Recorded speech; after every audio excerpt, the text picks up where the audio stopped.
Hello, my name is Mrs. Thompson, and this video lesson is a 21st century after-school session for the Jamestown Public School System. During this lesson, we will be reading the poem Sarah Cynthia Sylvia Stout by Shel Silverstein and learning a little bit more about rhyme and alliteration. This lesson is geared towards students in grades 1 through 6. I hope that you thoroughly enjoy this lesson as much as I enjoyed creating it for you.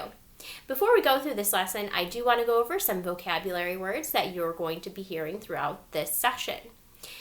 The first of these vocabulary words is the word compostable, a mixture of organic or decaying substances.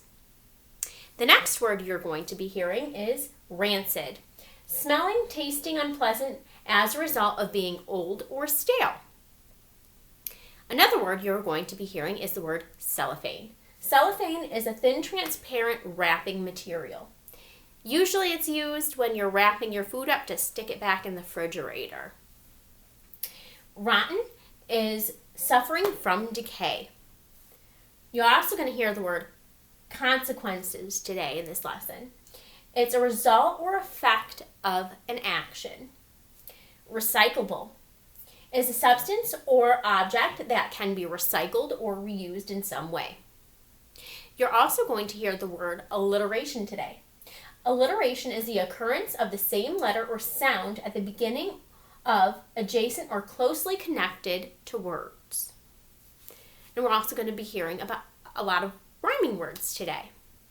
Before we get started, can you think of any words that rhyme? Like simple words, like boot and toot, or hat and cat, or sat and fat. Those are just some rhyming words that you can use throughout poetry when you're creating a rhyming poem. So I'm going to go ahead and read this poem by Shel Silverstein. It is called Sarah Cynthia Sylvia Stout. Keep your ear out for examples of rhyme and alliteration throughout my reading. Sarah Cynthia Sylvia Stout would not take the garbage out. She'd scour the pots and she'd scrape the pans, candy the yams and spice the hams. Although her daddy would scream and shout, she simply would not take the garbage out. And it piled up to the ceiling. Coffee grounds, potato peelings, brown bananas, rotten peas, chunks of sour cottage cheese. It filled the can, it covered the floor. It cracked the window and blocked the door. The bacon rinds and chicken bones, dripping ends of ice cream cones, prune pits, peach pits, orange peels, gloppy glumps of cold oatmeal, pizza crust and withered greens, soggy beans and tangerines, crust of black burned buttered toast, gristly bits of beefy roast. The garbage rolled down the hall. It raised the roof. It broke the wall. Greasy napkins, cookie crumbs, globs of gooey bubble gum. Ugh. Cellophane from green bologna, rubbery, blubbery macaroni, peanut butter caked and dried, curdled milk, crust of pie, moldy melons, dried up mustard, eggshells mixed with lemon custard, cold French fries and rancid meat, yellow lumps of cream of wheat. At last the garbage reached so high it finally touched the sky, and all the neighbors moved away. None of her friends would come and play, and finally Sarah Cynthia Stout said, "Okay, I'll take the garbage out." But then, of course, it was much too late. The garbage reached across the state, from New York to the Golden Gate, and there in the garbage she did hate. Poor Sarah met her awful fate that cannot right now relate because the hour is much too late. But children, remember Sarah Stout and always take the garbage out. So what do you think of that poem? Did you think it was silly? Did you think it was fun? A lot of great things can be done with rhyme and alliteration through poetry. So, did you also hear any of our vocabulary words throughout that reading? I certainly did. I heard the word rancid. So that's something that smells really awful. Ugh, terrible. I also heard the word cellophane. Now that's a thin, transparent wrapping material, right? That was just tossed wherever. I also heard the word rotten, which is suffering from decay.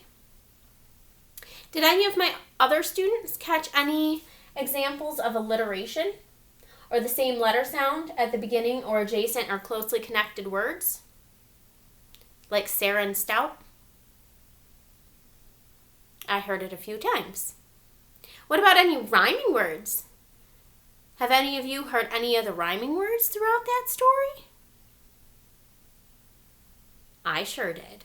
I'm sure you can find loads of examples of them.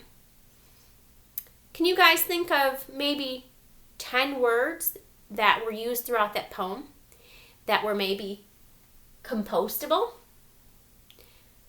Maybe like the rancid meat. Is that compostable? Is that an organic decaying substance? I think so. Can any of you think of any other ones throughout that poem? I'm sure you can. There are a lot there. Were any of them maybe recyclable? I don't think I heard of anything that could be reused. Could you? I think it was mostly compostable items throughout that set of poetry, correct? So, what do you think the consequence was of Sarah not taking the garbage out? Did her house become dirty and kind of gross? I think it did. I wouldn't want to live in her home, would you? Because I don't think it would be very nice to live in a house where they didn't take any of the garbage out. That would be much too gross for me. So, what kind of person do you think that Sarah is? Do you think she's a very responsible person that does what's expected of her and what she should do? I personally don't think she was being very responsible. A responsible person would have taken care of their chores and do the things that are expected of them. Like, I don't know, cleaning your room. That's something that's really important and shows you're responsible, right? Making sure that you pick up your toys before it gets too late, and then you'll have to spend hours picking them up later. Do you think it took Sarah Cynthia Stout a long time to pick up the garbage that accumulated from waiting such a long time to take it out? I think it would. So, what would you think would happen if no one ever took the garbage out ever again? Or took care of it? Ooh, I think it would be an awfully stinky place to live in, right? So, for my little students here, I'd like you to draw a picture of what you think Sarah's house looked like. Do you think it was nice and clean and a comfortable place to live? Or do you think it was terrible and smelly and dirty? I want you to go ahead and grab a piece of paper and something to draw with and sketch that out for me and show me what you think. My older guys, I would like you to go ahead and try to use alliteration and rhyme and write your own poem. Is it going to be silly? Is it going to be something that teaches a lesson, like a moral, like Sarah Cynthia Sylvia Stout's poem did? I feel the moral of that story was that we should always be responsible and accept the consequences of our own actions. And when we do something wrong, we should be the ones to take care of it and clean it up. I hope that you enjoyed this lesson. Again, this video lesson was a 21st century after school session for the Jamestown Public Schools. I hope you enjoyed this lesson, and I hope you have a wonderful evening.